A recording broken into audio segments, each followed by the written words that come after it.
मैं देवों के देव महादेव के चरणों पर प्रणाम करती हूँ। मैं गौरी पार्वती मैया भवानी के चरणों पर प्रणाम करती हूँ।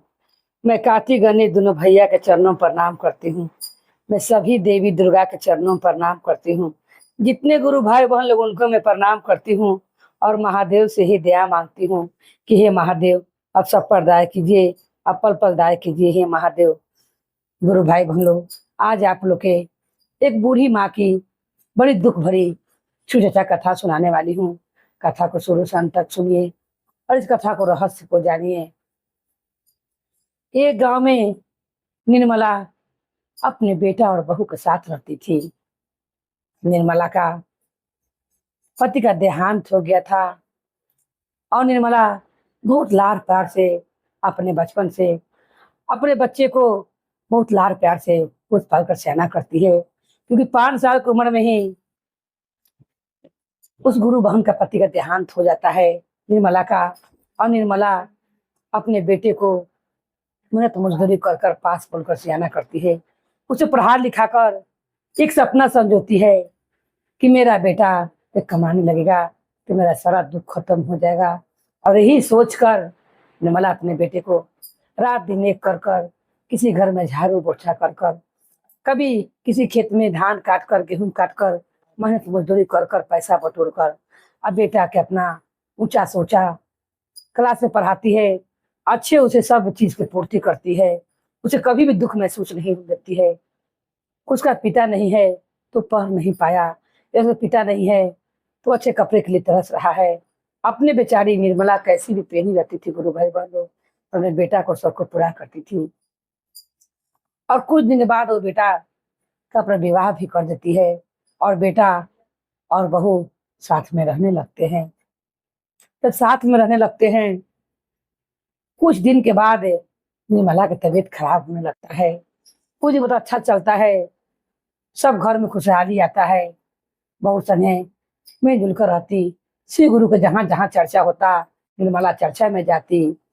बहू भी कुछ दिन अच्छे से रहती है, मगर जब निर्मला का दुख होता है और उसकी तबीयत खराब होने लगती है तब निर्मला की बहू अपने पति से कहती है कि देखिए इन्हें कहूँ ले जाकर दूर रखाइए, क्योंकि घर में हमारे बच्चे भी हैं और निर्मला का एक पोता रहता है जो उसका पोता के जैसे इसने पढ़ाया था निर्मला अपने बेटा को, उसी तरह उसका बेटा भी अपने पोते को बाहर पढ़ाने के लिए भेजा हुआ था अच्छे कॉलेज में।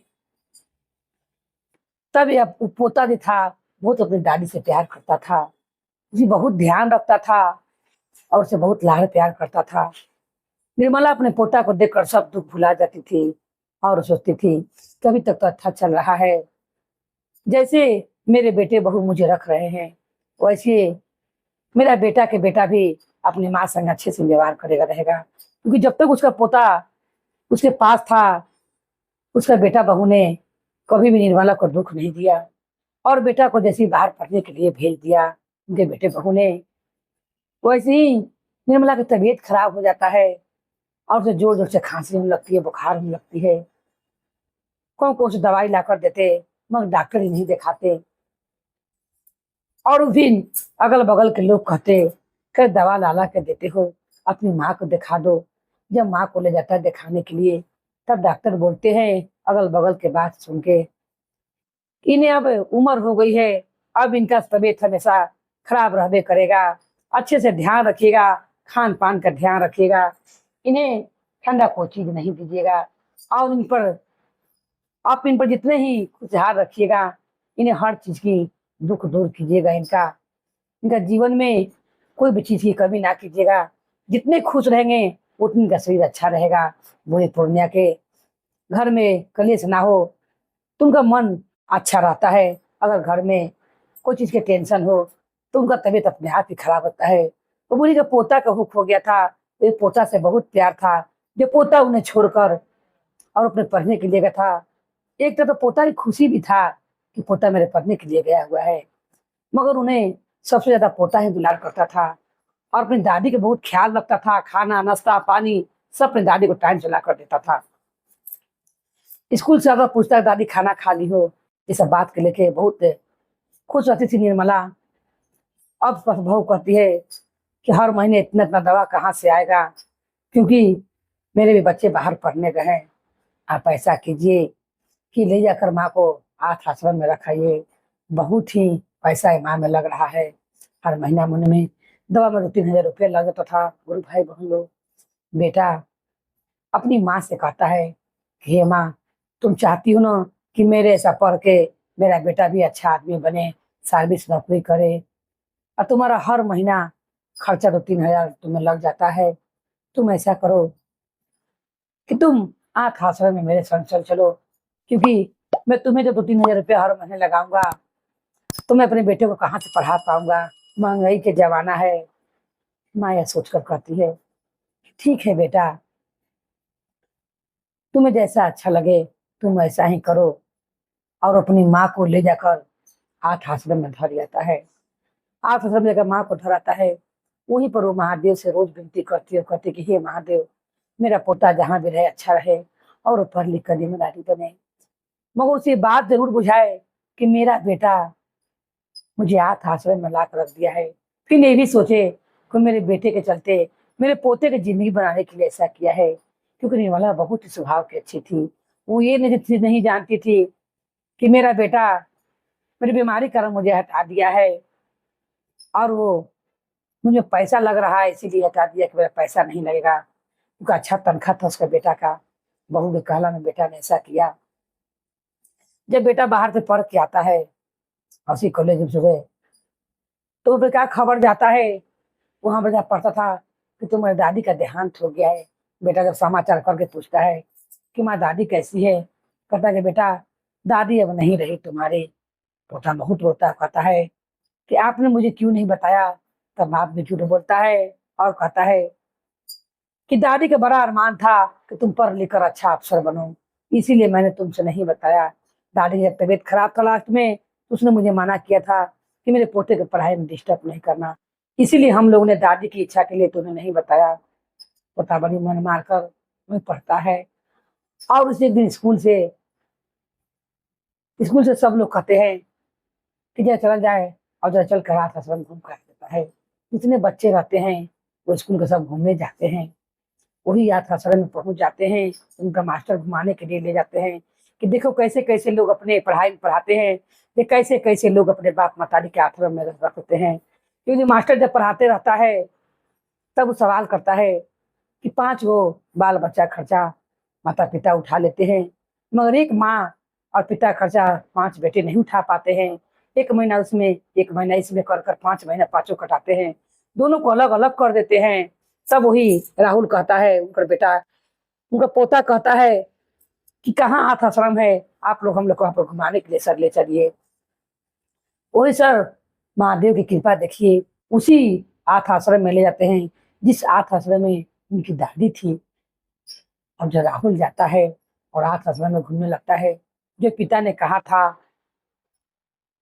तुम्हारी दादी के देहांत हो गया है, वो क्या देखता है कि अनाथ आश्रम में मन मारकर उसकी दादी बैठी हुई है। जब वहां जाता है अपनी दादी को, 5 गो सब लोग उसमें के 5 गो बूढ़े लोग बैठ कर वहीं पर बतियाते रहते हैं। तब वो कहते हैं कि देखिए मेरे बेटे बहू ने मुझ संग ऐसे किया, मेरे बेटी बहू ने मुझ संग ऐसे किया। तब वो क्या कहती है निर्मला कि मेरे बेटे बहू ने मेरे पोते को पढ़ाने के लिए मुझे बहुत ज्यादा पैसा लगा था, इसीलिए मुझे ला कर आप ससुराल में रख दिए हैं। जो पैसा मुझ में लग रहा है वो मेरे पोते के पढ़ाई में जाएगा। सारा बात राहुल सुन लेता है और अपनी दादी को जिंदा देखकर दादी को गले से लगा लेता है। दादी कहती है बाबू तुम इसमें कहाँ से आए। तब वो बोलता है कि दादी आपको मालूम नहीं है कि पिताजी ने मुझसे कहा था ये मेरे लिए नहीं और वो अपने खर्चे बचाने के लिए आपको अनाथ आश्रम में रख दिए हैं, क्योंकि उन्होंने मुझसे कहा कि आपका देहांत हो गया है, आपको लाकर अनाथ आश्रम में रख दिया है। आज से मैं आपको अपने संग रखूंगा और वहीं पढ़ूंगा।